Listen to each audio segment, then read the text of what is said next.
I just wanted to go back on and describe to you what has occurred to get to this point. As you probably noticed when we've gone through these are 5 completely different kinds of concepts.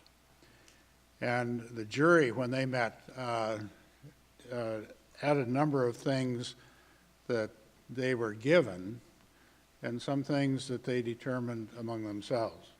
What they were given was this diagram, which is in the competition manual, which really resulted from the consultations that were done by NMAI out in the community. And I think there were 35 different meetings throughout the nation with veterans on different areas of the country. And out of that came kind of this description of what we were trying to accomplish with the overall memorial. And what we've shown here is an outer ring, which is the vision ring. And these are very powerful words that came out of those consultations of culture, spirituality, sacrifice, place, valor, healing, and legacy. And the competition manual goes through a narrative of what each of these are. But as important is the inner ring, which has to do with kind of the design principles that were to be looked at, which include inclusivity, respect, sustainability, endurance, accessibility, interpretation, and balance.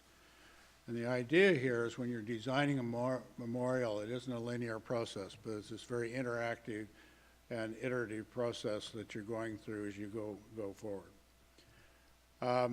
The jury accepted this as their charge. This is the way that they would evaluate the 5 schemes, or select the five schemes. They also felt that the place, the museum and the grounds had a certain serenity to it, a certain set of stories to be told. And they really felt like the ones that they selected should be monuments or memorials that could easily be integrated into the wonderful grounds that are